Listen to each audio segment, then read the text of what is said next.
उत्तराखंड में इन दिनों एक घोटाले की वजह से हलचलें तेज हैं। रोजगार के लिए नौजवानों के पलायन की चुनौती के बीच राज्य में एक बार फिर सरकारी नौकरियों में भर्ती के एक कथित घोटाले की जांच चल रही है। वो जांच कौन सा है, घोटाला कौन सा है, चलिए आपको सब कुछ बताते हैं। दिसंबर 2021 में हुई स्नातक स्तरीय परीक्षा के पेपर लीक होने की शिकायत की जाँच एसटीएफ कर रही है, जिसमें अब तक 22 लोगों को गिरफ्तार कर लिया गया। इसमें राजनेता, पुलिसकर्मी, सचिवालय कर्मचारी, आउटसोर्सिंग कंपनी का कर्मचारी, परीक्षार्थी, कोर्ट कर्मचारी और कोचिंग सेंटर से जुड़े तमाम लोग शामिल हैं। इस बार यह मामला राजनीतिक भी है, क्योंकि जिस शख्स हातम सिंह को कथित घोटाले का मास्टरमाइंड कहा जा रहा है, उनके बारे में बताया जा रहा है कि वह बीजेपी नेता और उनके पार्टी के कई नेताओं से नजदीकी संबंध भी है। तो वही मामला संगीन देख बीजेपी ने इस मास्टरमाइंड को पार्टी से निष्कासित कर दिया है।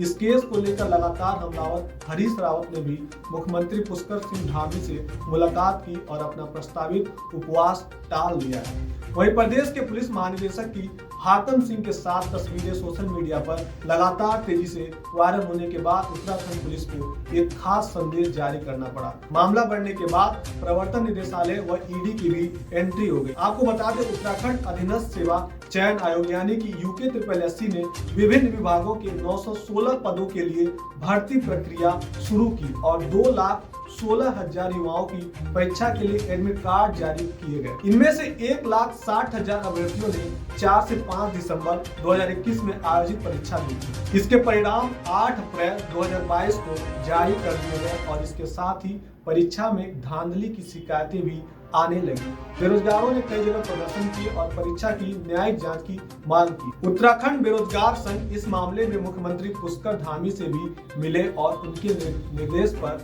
22 जुलाई को देहरादून के रायपुर थाने में केस दर्ज कर जांच एसटीएफ को सौंप दी गई। एसएसपी अजय सिंह के नेतृत्व में एसटीएफ टीम ने इस मामले में अब तक 19 लोगों को गिरफ्तार कर लिया है।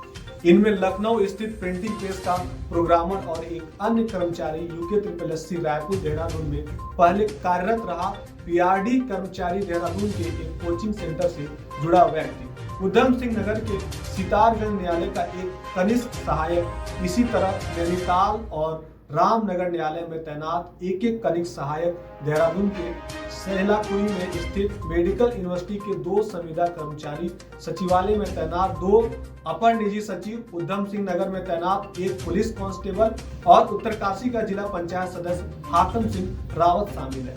आपको बता दें, हातम सिंह रावत को इस पेपर लीक मामले का मास्टरमाइंड बताया जा रहा है।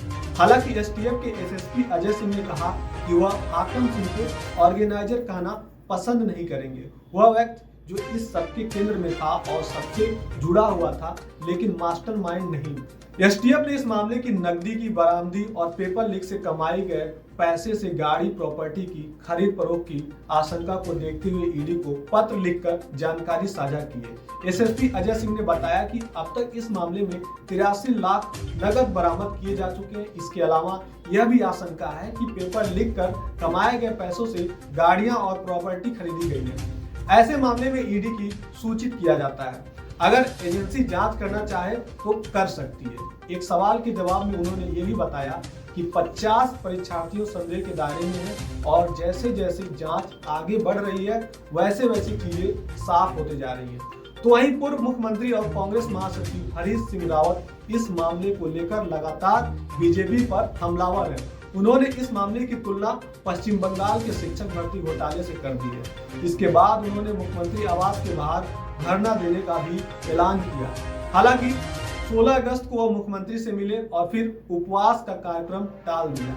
इसके बाद पत्रकारों से बातचीत में रावत ने कहा कि इस मामले में अब तक की एसटीएफ की कार्रवाई से साफ हो गया है कि इस केस में भाजपा के नेता और भाजपा के तंत्र की संलिप्तता करीब करीब सिद्ध हो चुकी है।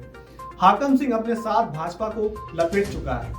उन्होंने कहा, अब तक जो साक्ष्य आए हैं उससे साबित हो गया है कि हातम सिंह इस तंत्र का एक पुर्जा है और इस पुर्जे का संचालन कुछ और बड़े लोग कर रहे हैं। हालांकि मुख्यमंत्री पुष्कर सिंह धामी इस मामले में शुरू से ही कह रहे हैं कि किसी को भी बख्शा नहीं जाएगा। उन्होंने यह भी कहा कि युवाओं के भविष्य से खिलवाड़ कतई नहीं किया जा सकता। अगर हमें आवश्यकता पड़ी तो लोक सेवा आयोग या अन्य किसी आयोग के सहयोग से परीक्षा आयोजित करवाई जाएगी। मुख्यमंत्री ने स्वतंत्रता दिवस पर यूके SSSC परीक्षा धांधली की जांच कर रही STF की टीम को सम्मानित भी किया था।